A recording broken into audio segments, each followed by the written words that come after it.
Over time, we've become sort of more attached to the sea for not only industrial and commercial reasons, but aesthetic reasons as well, and that draws us closer.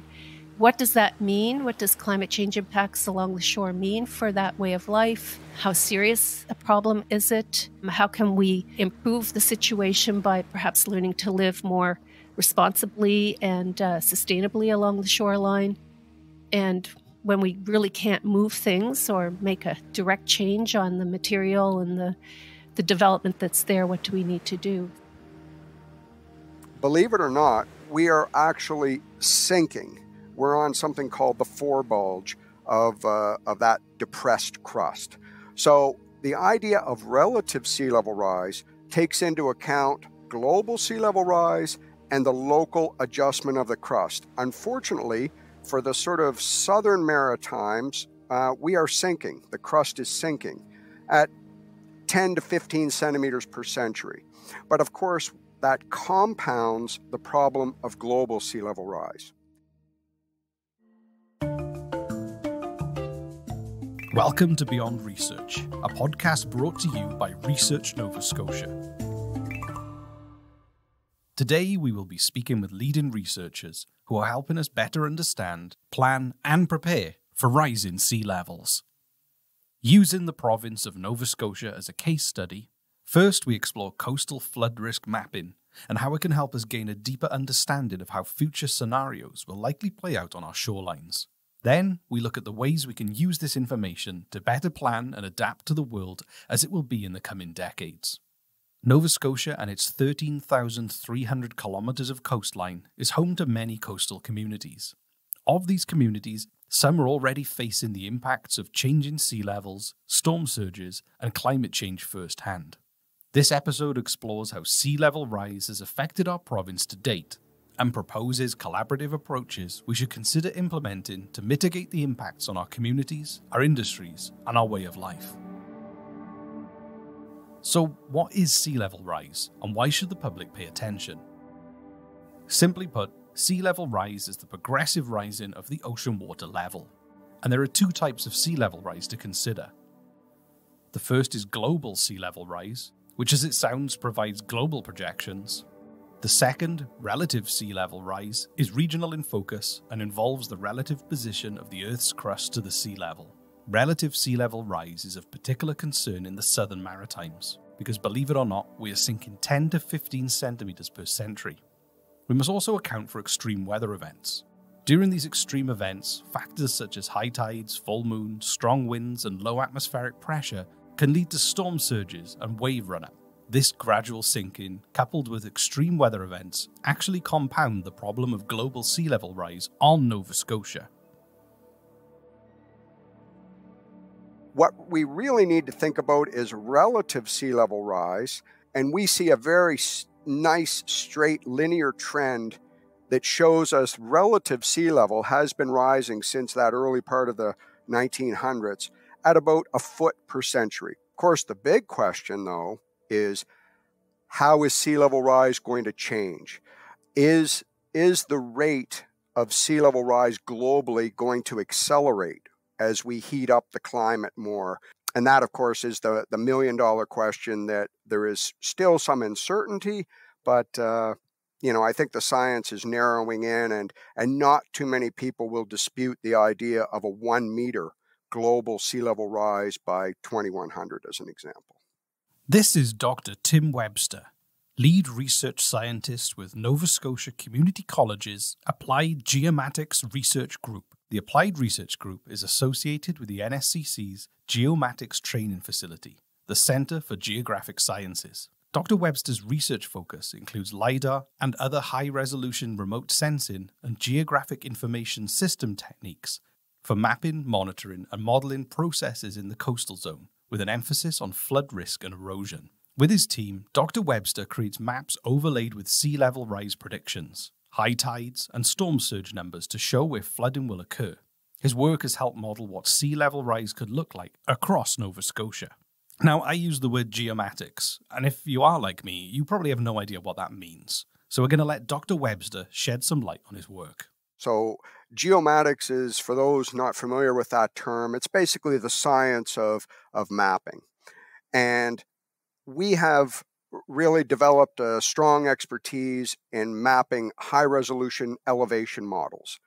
And we can do that both onshore and more recently offshore with using lasers on aircraft, something known as LiDAR, light detection and ranging. LiDAR technology fires laser pulses at surfaces and maps them by measuring how long it takes for the light to bounce back. With that geographic information, Dr. Webster can create these predictive maps. You could wonder what practical application these maps can have for government or the public. So Dr. Webster provides some insight. Our field of study has been dealing with creating these high-resolution elevation models along the coastal zone and then projecting sea level rise into the future of where areas could be inundated. So what are vulnerable to, say, a road being overtopped and therefore affecting transportation and emergency services? Or, planners are using our maps to consider, oh, we need to put in a new sewage treatment facility. Here's the site we planned, but okay, in 100 years' time, if sea level were to rise a meter, then we would see what is inundated. Oh, that particular area will be inundated. Let's find a new location to put this sewage treatment plant so we're sure it's going to be operational and not threatened as the years of its lifespan continue. This process of uniformly raising the sea level is called a bathtub model. However, it does not account for the underwater elevation levels, also known as nearshore bathymetry, which is an important component to this process of storm surge and coastal flood and erosion. They are very accurate maps, and I stand behind them in that water's going to get to the low spot given enough time. But what these maps don't show you is the velocity of the water and so forth. In order to do that, we go to a more sophisticated modeling approach rather than a flat plane. This model is called Hydrodynamic Modelling. Using this, Dr. Webster and his team can simulate a storm surge on top of a predicted tide to calculate both the water level increases and changes, as well as the current velocity and where the currents are moving and how the area is going to flood. The next big leap in their work is through the modelling of waves and wave run-up. To achieve this, Dr. Webster uses something that is hard to say: topographic bathymetric LiDAR, which is mounted in an aircraft and uses lasers to measure the precise elevation of the Earth's terrain across the land-sea boundary out to depths of 15 meters on the Atlantic Ocean side. So what pushed Dr. Webster to pursue this area of research? Well, I'm a born and raised blue noser. My knowledge and love of the coastal zone and seeing the threats that are present today with storm surges, and of course will be exacerbated with climate change and sea level rise in the future, is really what made us focus in and try to make sure we became as skilled as we could with making these types of predictions. International models supported by the United Nations Intergovernmental Panel on Climate Change predict global sea levels will rise between 29 centimeters and 110 centimeters by the end of this century. The urgency of our situation becomes much clearer and more immediate when we consider that Nova Scotia is sinking 10 to 15 centimeters per century. So, at a time the ocean is getting higher, Nova Scotia is getting lower. This progressive sinking and extreme weather events combine to worsen the problem of global sea level rise on this province. Consider the range of variables at play for how sea level rise could play out. Some may wonder how Dr. Webster determines what water level rises to use for his predictive models. His team's approach has been to try and research and document historic storms as a basis for the future modeling. We call them benchmark storms because, of course, at the end of the day, this information through planners or other municipal officials is going to make it to the public. And there's still skepticism there about, would my area really flood? It hasn't flooded while I've lived here. How am I convinced? So our approach has always been, when we go to an area to do a study like this, would be to research when there was a benchmark storm, try to find any documentation we can about how far was the flooding inland, what was the extent, what were the conditions, the damage, etc. And then, of course, as we are modeling that, we try to duplicate that to see, does our model show the similar extent and so forth.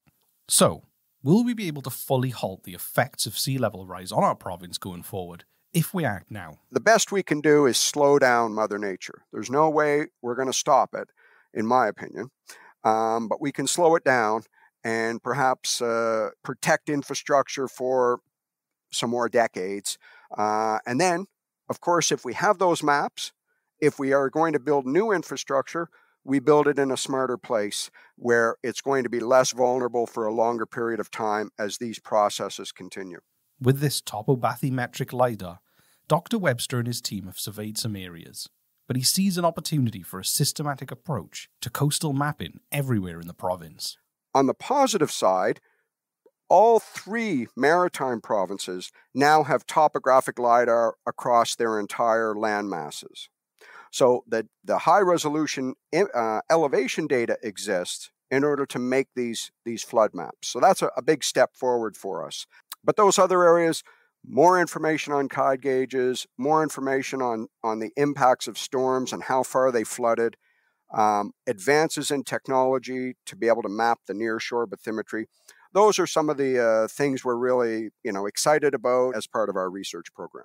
Dr. Webster is deeply engaged in advancing the state-of-the-art in geomatics. He is committed to pursuing the most technically advanced understanding of how sea level rise will interact with the coast in the decades to come.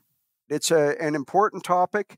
It's something we try to keep on top of the latest literature. And there's better modeling could be done. Better mapping could be done. So there's lots of room for scientists in the future to continue on with this work when I'm long gone. So now that we have a better understanding of how some of our leading researchers are gathering information and creating predictive modelling, how does this knowledge translate to action in our coastal communities?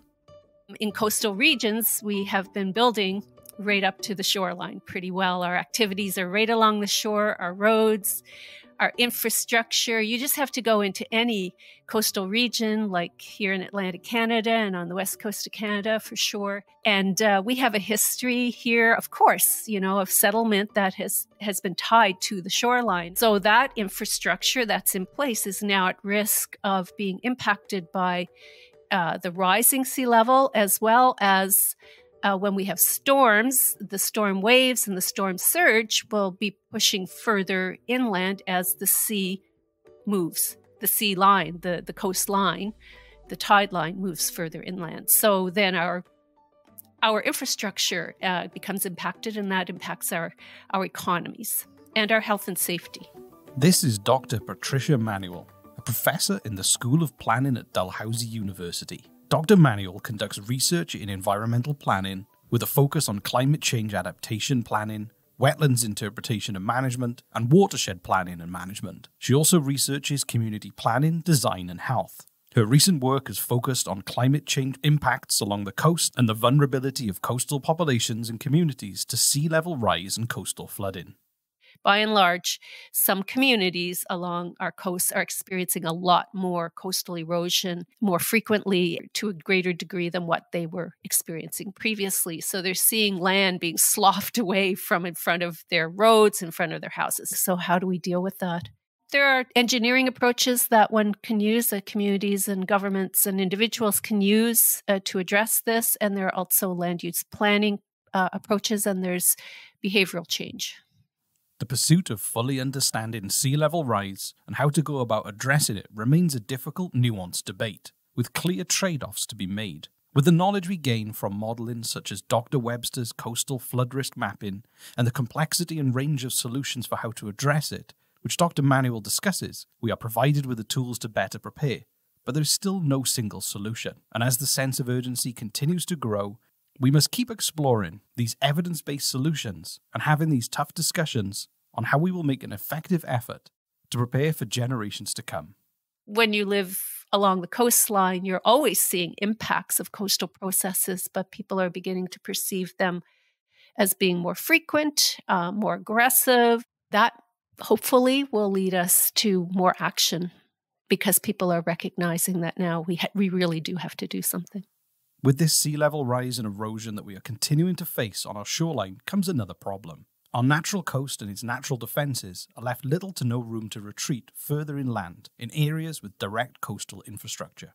That's a problem because wetlands, for example, can adapt over time to sea level rise. If you have a reasonably gentle slope and nothing blocking their way from moving inland as sea level rises, then they can adapt. But where you're blocking their retreat, if you will, inland, and keeping up with sea level rise, you risk the flooding of wetlands, the loss of this really, really important natural system. There are many available approaches to mitigate these impacts of rising sea levels, erosion, and storm surges before being faced with the hard reality of having to retreat our infrastructure further inland. A common response to erosion has been to use large boulders or structures to protect the shoreline from being eaten away any faster than we can accommodate. There are other approaches, such as seawalls, that can dampen the effect of flooding on our coasts. Those are not necessarily going to be the things we want to keep doing because it's disruptive to the shoreline itself. It creates its own problems for neighbors downshore, and it's very harmful in many cases to the ecology of the shoreline. In place of these solutions that are expensive to repair and harmful to the local environment, Dr. Manuel proposes using more natural processes, also known as nature-based solutions or nature-based approaches.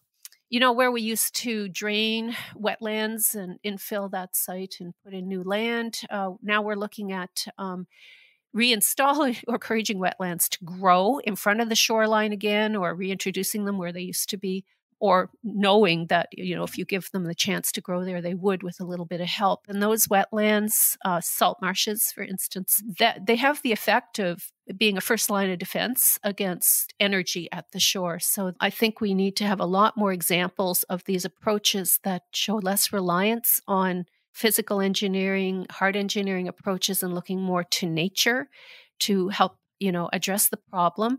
I think as individual property owners and as government property owners, we need to start looking at where we're allowing development to occur along the shore. To address this need for development control, the Nova Scotian government has established the Coastal Protection Act, which helps protect natural ecosystems by enacting clear rules that will ensure new construction is built in places safer from sea level rise and coastal flooding.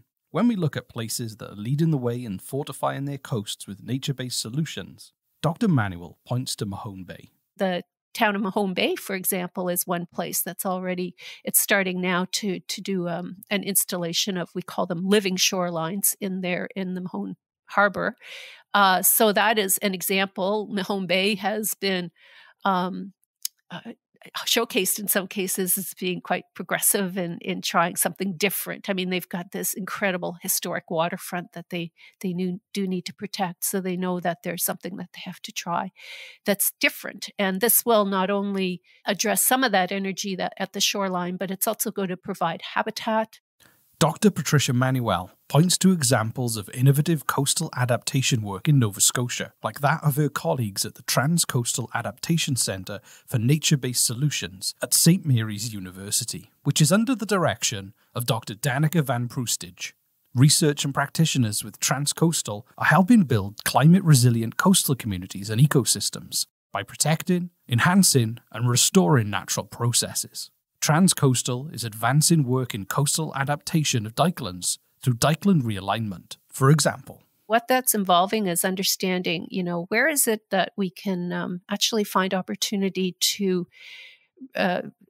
reintroduce natural wetlands while also protecting dike infrastructure. And, you know, what can we do to ensure that the dikes that we have are going to be effective in the future? Do we have some choices to make on areas where we could, which need, more attention than others? What's the risk to the property, the land behind the dikes, whether it's agriculture or in some cases there are even communities behind these dikes, and investigating that. Another process the TransCoastal Adaptation Centre focuses on is managed dike realignment. This process is a combination of engineering and natural approaches that involves moving dikes back from its current location more inland, as well as shortening the dikes in some cases. In doing so, they decrease the amount of dike that needs to be rebuilt and maintained in the future. all while making sure they're protecting the valuable land behind it. This solution also provides other benefits to the local ecosystem. In front of the dike, you have a space now for wetland to return to that estuary, right? So these are areas that were drained in the past. Wetlands used to be there, and now they're reintroducing the wetland. The wetland provides renewed habitat, of course, but the other thing it does is it protects the dike. In the more severe cases, proposed adjustments such as moving infrastructure further inland are understandably challenging for many people to accept. Even if they are accepted, in some cases it's simply economically infeasible. That being said, whether we make the necessary compromises or not, the sea level will continue to push further up our coasts. So no one wants to say don't be at the coast. I mean, we're coastal.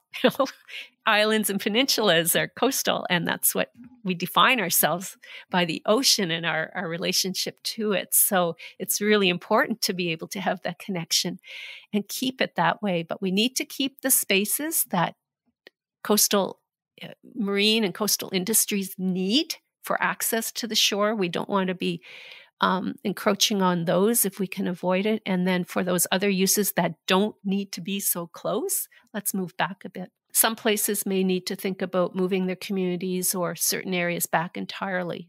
But here in the Atlantic region, as other places in the world, we're experiencing faster rates of sea level rise. And so when things are happening more quickly, we've learned to adapt at a particular rate.